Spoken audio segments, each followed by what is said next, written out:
Hello friend, इतिहास समय वो चैनल में आप लोग का बहुत बहुत स्वागत है। और हम आशा करते हैं कि आप लोग अच्छे होंगे और आपकी प्रिपरेशन ठीक से चल रही होगी। और मित्रों, एग्ज़ाम बहुत लंबे समय तक नहीं खींच के जाएगा। अब जो भी टाइम आपके पास है वो लिमिटेड है। कितना रहेगा? 1 महीना, 1.5 महीना, ज़्यादा से ज़्यादा 2 महीना। मेरी बात मानो, तैयारी अभी से चालू कर दो। ठीक है मित्रों, यहाँ पर मैं जो बेस्ट एमसीक्यूज लाया हूँ ये 20 एमसीक्यूज है और ये UGC net point of view से बहुत ही महत्वपूर्ण है। ठीक है मित्रों, हम अब प्रारंभ करते हैं। देखिए, पहला जो क्वेश्चन है वो क्या है? स्याही दवात के साक्ष्य कहाँ से प्राप्त होते हैं?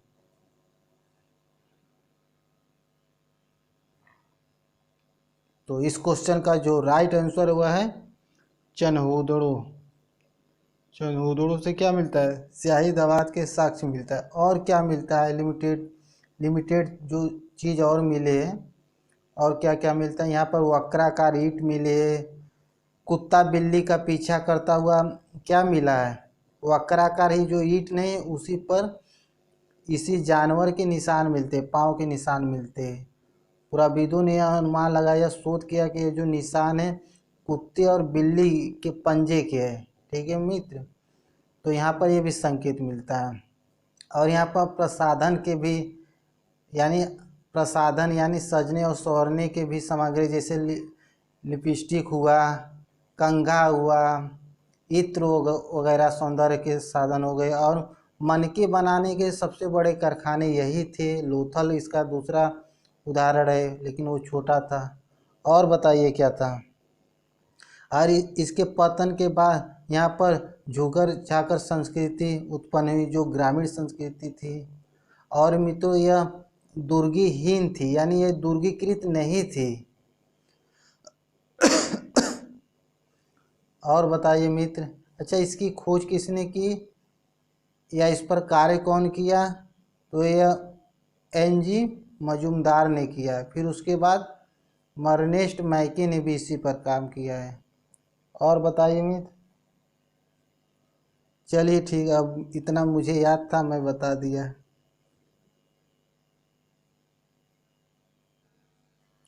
क्वेश्चन नंबर दूसरा है, क्या है? हड़प्पा सभ्यता के किस स्थल से सती प्रथा का संकेत मिलता है?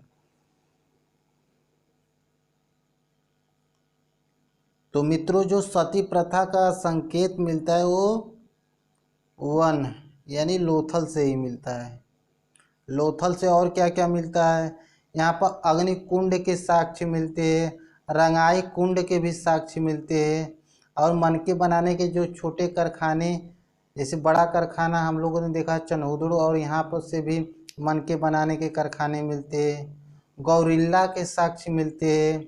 और राक्षस वाली मोहरे भी इसी जगह से मिलती है। गौरिल्ला के साक्ष्य, राक्षस वाली मोहरे, ये सब फारस प्रकार के मुहरे थे, यानी भारत के मुहरे नहीं थे। तो स्वाभाविक बात है, यही संकेत निकलता था कि वहाँ से व्यापार होता था, यानी व्यापार के माध्यम से लोथल पर मतलब आया, इसी के माध्यम से, व्यापार के माध्यम से। यहाँ यह एक व्यापारिक तब स्थल था, ये भी संकेत मिलता है। और प्रमाण है गोदीबाड़ा यानी कि जो व्यापार होता था वो जल मार्ग से होता था। गोदीबाड़ा प्रसिद्ध है यहाँ पर। मम्मी का मॉडल भी इसी जगह से मिलता है। और यह जो पूरा स्थल मित्रों एक ही रक्षा प्राचीर से घिरा हुआ है। अब आप आ जाएगा, एक ही रक्षा प्राचीर से घिरा हुआ कौन सा वह पूरा स्थल है? तो आपका लोथल होगा। और बताए, इसे मुर्दों का नगर कहा जाता है यहाँ, क्योंकि यहाँ से बहुत ज़्यादा समाधियाँ मिली, लगभग 20 समाधि मिली है। इसे लघु हड़प्पा इसलिए कहा जाता है। इसे लघु मोहनजोदड़ो भी कह सकते हैं। हालांकि हड़प्पा सबसे प्रसिद्ध नाम है, लेकिन मोहनजोदड़ो और ये जो हड़प्पा, ये एक ही लेवल के नगर है, इनमें कोई वो नहीं है।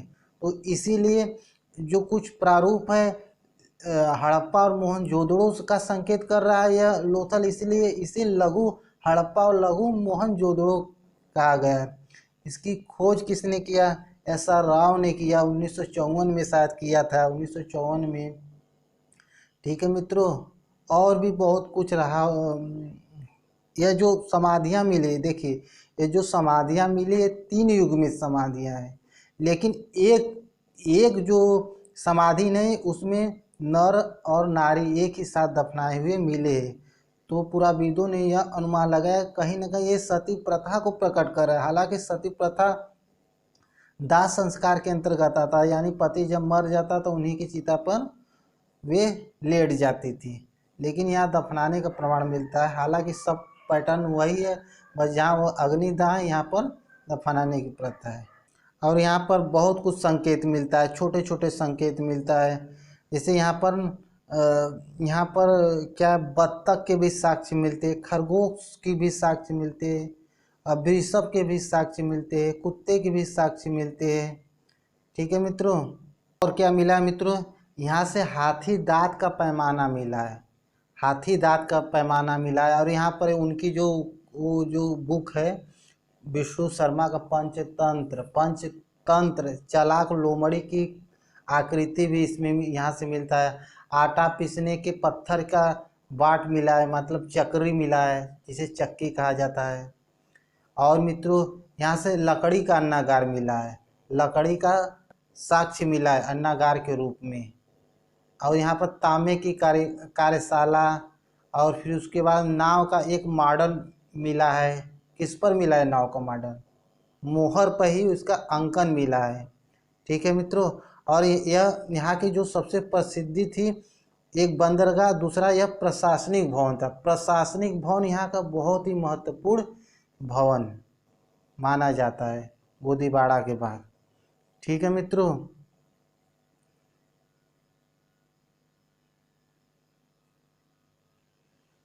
क्वेश्चन नंबर अगला है, देखिए कालीबंगा लोथल के अतिरिक्त वृत्ताकार अग्निकुंड का साक्ष्य किस पुरास्थल से प्राप्त होता है? तो इस क्वेश्चन का जो राइट आंसर है वह है संगोल, यानी ये भी फर्स्ट है ये। अगला क्वेश्चन देखिए, वक्राकार ईंट चनहूदड़ों से प्राप्त होता है। देखिए यहाँ पर एक तीर से 2 निशाना लग रहा है। एक तो क्वेश्चन में ही आपको एक क्वेश्चन का उत्तर मिल गया। एक वक्राकार ईंट कहाँ से मिला है? चनहूदड़ों से। हालांकि वो हम लोग पढ़ लिए हैं आगे पहले ही। प्राप्त होता है तो बताइए कहाँ से अलंकृत ईंट प्राप्त हुई है? तो बताइए अलंकृत ईंट कहाँ से प्राप्त होता है? वक्राकार तो चनहूदड़ों हम लोग पढ़ लिए। तो मित्रों इस क्वेश्चन का जो राइट आंसर है वह है कालीबंगा। कालीबंगा, कालीबंगा से क्या मिला है? कालीबंगा से मिला अलंकृत ईंट। और भी एक याद रखिए, अलंकृत के साथ साथ कच्चे ईंटों का प्रयोग यहाँ से हुआ है। मतलब यहाँ के नगरों में कच्चे ईंटों का प्रयोग हुआ था। और यहाँ से क्या मिला है? अलंकृत ईंट। और क्या मिला है? यहाँ पर मिला है हराइयों के निशान, यानी यहाँ पर खेत जोता हुआ खेत मिला है, यानी हराइयों का निशान मिला है। हल रेखा का निशान मिला है। और 2 प्रकार के फसल बोने का संकेत मिल रहा है, चना और सरसों। ठीक है मित्रों। और क्या मिला है? यहाँ पर शल्य चिकित्सा का प्रमाण मिलता है, यानी एक खोपड़ी में 6 छेद मिला हुआ है। पुराविदों ने यह अनुमान लगाया कि यह चिकित्सा का एक प्रमाण है, देखा जाए शल्य चिकित्सा का एक प्रमाण है। और इस पुरास्थल यानी कालीबंगा में ये जो नाले का जो साक्ष्य मिलता है, ये लकड़ी का साक्ष्य मिलता है, यानी लकड़ी को कुरेद कर नाले के रूप में यूज शायद हो रहा था या प्रयास किया गया था। और मित्रों यहाँ पर बेलनाकार तंदूर भी मिला है। बेलनाकार तंदूर का साक्ष्य कहाँ से मिलता है? तो कालीबंगा से मिलता है। और ये जो स्थल था यह 2 भागों में विभाजित था, और यह दुर्ग नगर और सामान्य नगर। तो मित्रों यह जो दुर्ग नगर और सामान्य नगर था, यानी जनसाधारण का नगर था, ये अलग अलग रक्षा प्राचीरों से घिरा हुआ था। और यहाँ पर देखिए एक अगर देखा जाए कालीबंगा राजस्थान में पड़ता है। राजस्थान में क्या है, रेगिस्तान है। रेगिस्तान यानी बालुओं का वो छोटा सा द्वीप है। तो बालुओं का द्वीप है, स्वाभाविक बात है। बालू का जहाज किसे कहा जाता है, ऊँट को कहा जाता है। तो ऊँट का साक्ष्य कहाँ से मिलता है, तो हमें वही कालीबंगा से मिलता है। और क्या मिलता है, और यह कालीबंगा एक ऐसा पूरा स्थल है जो भूकंप के कारण खत्म हुआ, यानी इसका जो पतन है भूकंप के कारण हुआ। और कालीबंगा से अग्निकुंड का साक्ष्य मिलता है। अग्निकुंड का साक्ष्य आपका कहाँ से मिलता है, लोथल से मिलता है, और संघोल से भी मिलता है। हालांकि जो प्रसिद्ध है ये कालीबंगा और लोथल है। ठीक है मित्रों, और इसकी खोज अमलानंद घोष ने 1957 में की थी, और उसी साल इसका उत्खनन कार्य भी चालू हुआ। ठीक है मित्रों,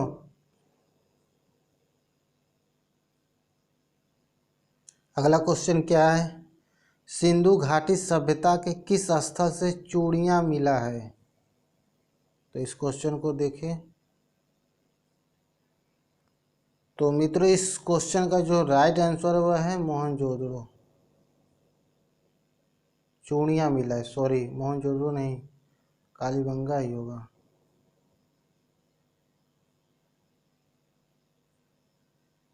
कालीबंगा ही होगा, काले रंग की चूड़ियाँ, समझ जाइए।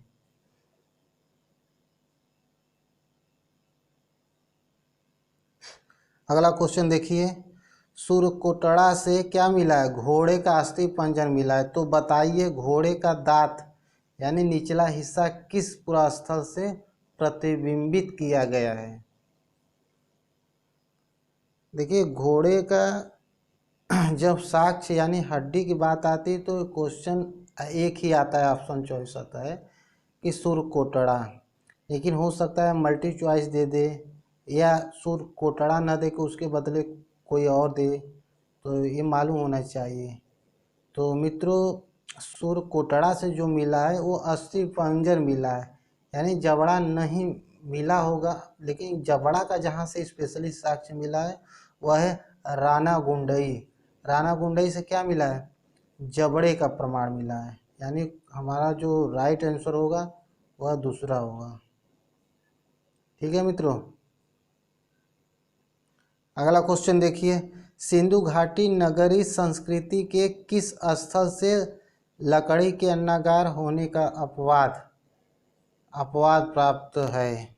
अपवाद यहाँ पर इसलिए लिखा गया है कि लकड़ी अगर देखा जाए सहज मटेरियल है, तो ये अपवाद के रूप में हम लोग कह सकते हैं। अब जैसे हम बात करें जो हमें मोहनजोदड़ो हड़प्पा से मिला है, ईंट के थे। लेकिन यहाँ पर जो मिला है लकड़ी का, इसलिए यहाँ पर क्वेश्चन को घुमा दिया गया है, अपवाद बोल दिया गया है। लेकिन आप समझिए तो कहाँ से मिला है, इस क्वेश्चन का जो राइट आंसर है वह है सी यानी 3 क्वेश्चन। इस क्वेश्चन का जो राइट आंसर है वह तीसरा है, लोथल। लघु हड़प्पा या लघु मोहनजोदड़ो एवं मुर्दों का नगर किस स्थल को कहा गया है।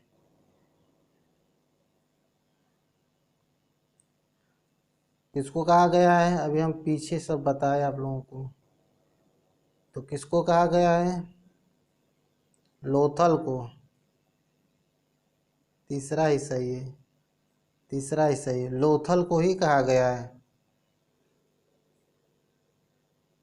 अगला देखते हैं, अगला है सिंधु सभ्यता का वह पुरास्थल जो बाढ़ के कारण 7 बार बसी और 7 बार उजड़ी। इसका पतन हुआ 7 बार। बताओ मित्रों, वह है तीसरा ही सही है, यानी मोहनजोदड़ो 7 बार बसी और 7 बार उजड़ी, यानी इसका पतन हुआ। किस दो स्थलों का अंत भूकंप के कारण हुआ? पहला तो आप लोग जान गए होंगे कौन है, और दूसरा तो किसका होता है, बताइए। तो मित्रों इस क्वेश्चन का जो राइट आंसर हुआ है ए, यानी कालीबंगा और सूर्यकोटड़ा। अगला क्वेश्चन है, सिंधु घाटी सभ्यता के अधिकतर निवासी किस प्रजाति के थे? मित्रों राइट आंसर क्या है?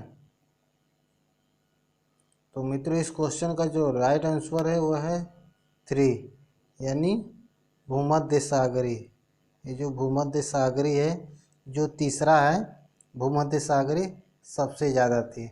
जैसे हम लोग जानते हैं ये जो सैंधव संस्कृति है, सैंधव संस्कृति में लगभग 4 प्रकार के प्रजाति के लोग रहते थे, और इन चारों प्रजाति में जो सबसे अधिक थे वो भूमध्य सागरी थी। फिर उसके बाद जो आता है जैसे कि ऑस्ट्रोलायड थे, भूमध्य अल्पाइन थे, मंगोलायड थे, इस प्रकार 4 थे, लेकिन सबसे ज़्यादा भूमध्य सागरी प्रजाति के लोग थे। ठीक है मित्रों। अगला क्वेश्चन है, सिंधु सभ्यता का दो ऐसा स्थल, सिंधु सभ्यता का ऐसा 2 स्थल बताइए जो जिनका दुर्गीकरण नहीं हुआ था, यानी जिनका दुर्ग और सामान्य नगर का कोई मतलब घेरा नहीं था, रक्षा प्राचीर नहीं था। जैसे हम लोग हड़प्पा देखते, मोहनजोदड़ो देखते हैं, तो वहाँ का सामान्य नगर और दुर्ग नगर रक्षा प्राचीरों से घिरा हुआ था। लेकिन वह यहाँ पर पूछा कि वह कौन सा नगर है, यहाँ पर कौन सा वह स्थल है, संधव स्थल है जहाँ से क्या है कि रक्षा प्राचीर का साक्ष्य ही नहीं मिलता है, यानी रक्षा प्राचीर विहीन वह नगर था। तो राइट आंसर वह है लोथल और चनहुदड़ो, यानी पहला हमारा राइट हो जाता है। लोथल है जो चनहुदड़ो है, इनका सामान्य नगर और दुर्ग एक ही रक्षा प्राचीर से घिरा हुआ मिला है। अगला क्वेश्चन देखिए, तांबे की छेनी कहाँ से प्राप्त है? तांबे की छेनी कहाँ से प्राप्त है? तो मित्रों ऑप्शन है जो चारों दिया गया है, ये चारों रॉन्ग है। इसका जो सही है वो रहेगा आपका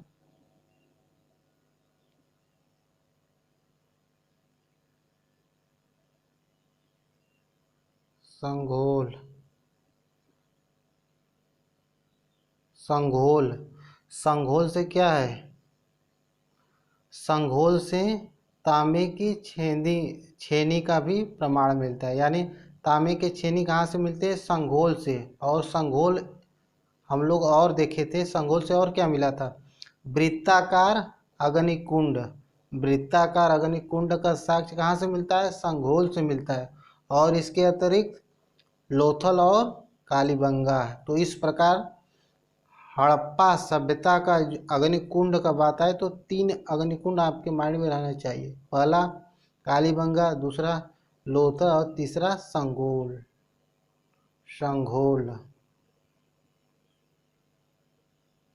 अगला क्वेश्चन देखिए, पान पात्र कहाँ से प्राप्त हुआ है? पान पात्र, ये जो पान रही नहीं है, पान है वो जिसमें रखा जाता है उसी को कहा जाता है पान पात्र। पान रखने की पेटी जगह मतलब पेटिका। तो ये पेटिका पान पात्र कहाँ से प्राप्त हुआ है? इसका जो राइट आंसर है वह है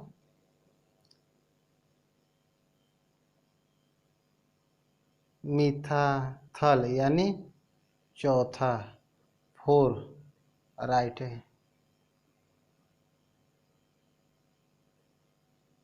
अगला क्वेश्चन देखते हैं, लोहे का प्रथम पुरातात्विक प्रमाण कहाँ से प्राप्त होता है?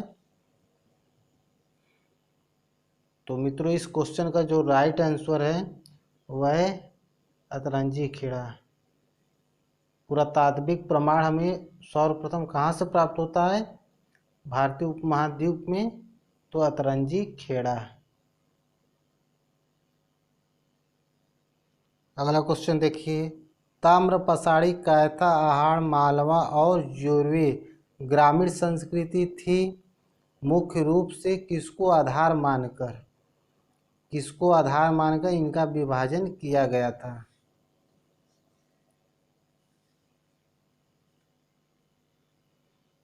तो इस क्वेश्चन का जो राइट आंसर वह है बी, पात्र, बी यानी पात्र परंपरा के आधार पर, ये बी रहेगा मित्रों, पात्र परंपरा के आधार पर। पात्र परंपरा के आधार पर ताम्रपसाड़ी संस्कृतियों को हम लोग अलग अलग भागों में बांटते हैं।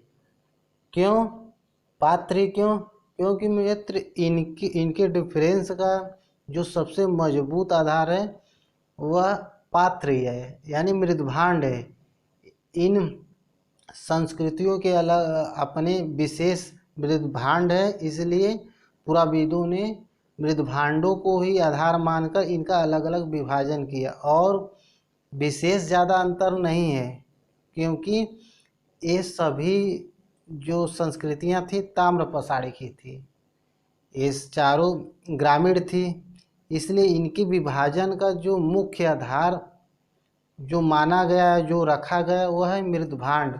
जैसे हम मालवा की बात करें तो हम लोग यही पढ़ते हैं, देखते हैं कि मालवा जो मृदभांड था वो अपने से नीचे तीनों मृदभांडों में से मजबूत था, टिकाऊ था और सुडौल बहुत ही अच्छा था। यानी सबसे अच्छा क्वालिटी का जो मृदभांड था वो मालवा संस्कृति थी। ठीक है मित्रों, अगला क्वेश्चन देखिए, प्राचीन वैदिक साहित्य में किन तीर्थंकरों का उल्लेख हुआ है? तो मित्रों इस क्वेश्चन का जो राइट आंसर है वह है 3। ऋषभदेव का भी हुआ है। किन में हुआ है? तो ऋग्वेद में हुआ है, इन्हें अयोध्या का बताया गया। ऐसे अजितनाथ का भी हुआ है, यजुर्वेद में हुआ है, अरिष्टनेमी का भी अथर्ववेद में हुआ है। तो इस प्रकार यह तीनों नाम हमें कहाँ मिलता है? वैदिक साहित्य में मिलता है, क्योंकि वैदिक साहित्य के अंतर्गत तो भाई आपका ऋग्वेद आ गया, यजुर्वेद आ गया, सामवेद आ गया, अथर्ववेद आ गया। तो यहाँ पर वैदिक साहित्य का बात हो रहा है, न कि ऋग्वेद में। ऋग्वेद की बात नहीं हो रहा है, तो सम्मिलित रूप से बात हो रहा है, तो ये तीनों आ जाता है इसके अंतर्गत। तो धन्यवाद मित्रों यहाँ तक वीडियो देखने के लिए, और मैं आशा करता हूँ कि यह वीडियो आपके तैयारी में थोड़ा सा हेल्प ज़रूर करेंगी। तो थैंक यू।